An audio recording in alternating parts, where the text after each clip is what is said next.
Welcome to this Age of Sigmar battle report. Here we have Nighthaunt versus Legion of Grief. This is a 1,250 point battle. So we're going to start off with going over the match itself. So we had the Blade's Edge from the 2020 General's Handbook. There's 6 objectives there. We did play this a little bit wrong. Every end of each battle round, we each removed an objective, while in reality it should have only been the person going second who removed an objective. So would have changed around the game a bit. But anyways, that was a fun match. Great opponent. We're going to go into the army list next. So, starting off with the Nighthaunt, my opponent, he had a Spirit Torment.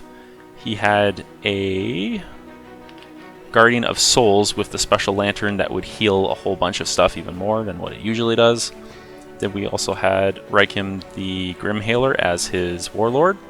He has 6 Spirit Hosts, a unit of 20 Chain Rasps, and then 15 Hex Wraiths. So that was his entire army. For the Legion of Grief, I had placed my 4 grave site markers next to those 4 objectives before the battle began. We're going to start off with my general, who was Lady Olander. She did very well. Black Coach, 2 units of 20 Chain Rasps, and a Crane Wraith, who was actually supposed to be a Necromancer. And then we had the Knight of Shrouds on Ethereal Steed, with a relic that really didn't come into play. It was added in 1 to his damage characteristic for his sword. The Mortis Engine, and then another unit of 10 Chain Rasps. So those are the 2 armies. So turn 1, my opponent won first turn, so he just moved up all the stuff onto 4 objectives because his Hex Race moved so quick. He was able to get 4 points right off the bat, which was really good for him. So we're going to move on to my turn 1. So with this, I advanced all my stuff, so I was on 2 objectives. I also shot forth the Mortis Engine into his Chain Rasps.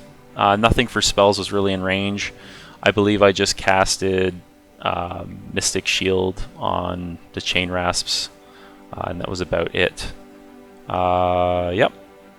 So, kind of regret charging in the Mortis Engine. I ended up killing only like 4 Chain Rasps. So we'll move on to the next turn. So the current score was 4-2 because we score at the end of our turn. So, top of turn 2, I won the roll-off. So I charged everything into the middle, got rid of his unit of 20 Chain Rasps. I moved my 10 Chain Rasps and the Knight of Shrouds on Steed over towards the objective on the left there.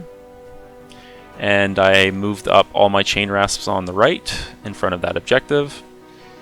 So basically in combat, Lady Olander did a couple of shooting things and stuff before combat started and did some wounds to his Guardian of Souls. And the Chain Rasps did a ton of damage. I ended up using the one of the command things for an extra attack, but I totally forgot to use it in combat. It was enough anyways. So the Mortis Engine did some damage too. The Black Coach did fairly well, and all that unit got wiped away. So for his turn 2, so again, I scored another 2 points. So it was 4-4 at this point. And you can also tell that the objective that was removed was the top right and the bottom middle. Those are the 2 that we removed. Again, only one of them should have been removed, but that's how we played it. So his turn 2. He moved all of his Hex Race over. He got the double charge in terms of he rolled a 10 for his charge and destroyed the Mortis Engine, and then did a lot of damage to the Chain Rasps and to the Black Coach in the middle. He also charged in with his Spirit Hosts, which did some damage too. He put 2 wounds on the 2 wounds on the Necromancer, and then Rykor, the Grimhaler, moved up and just destroyed 7 Chain Rasps. So at this point here, though, he got no points on this turn, so he was stuck at 4, and I ended up having so at the bottom of turn 2, he didn't get any points. And then I ended up winning the roll-off here, which was super handy. I moved out of combat with the Black Coach, charged back in.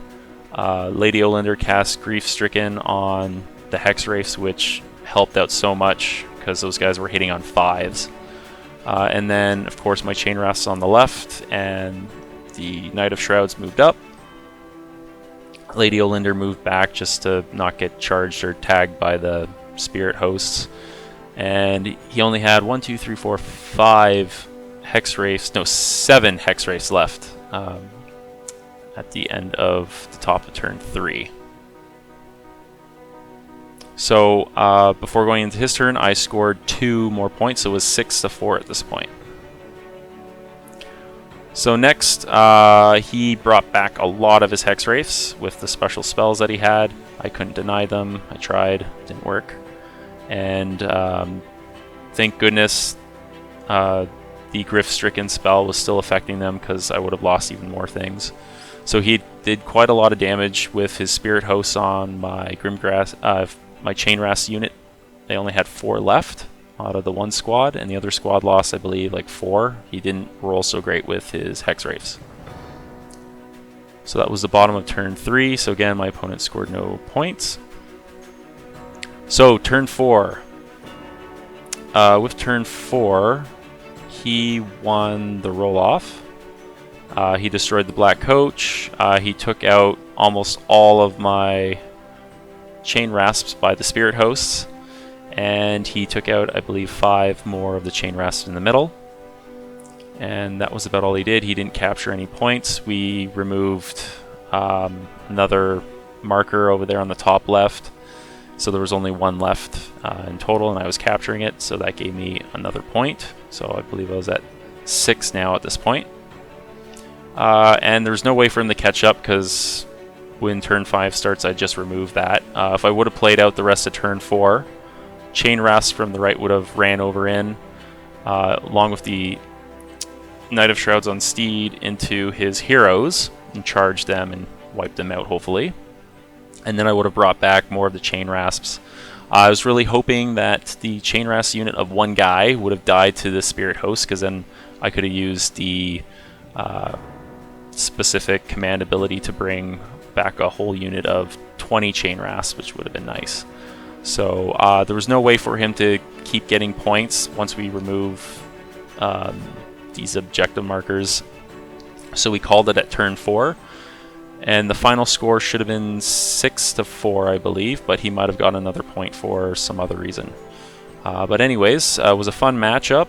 Lady Olander did really well. If it wasn't for her Grief-Stricken spell on the Hex Wraiths, the battle would have completely changed. And of course, my opponent's poor dice rolls with those guys.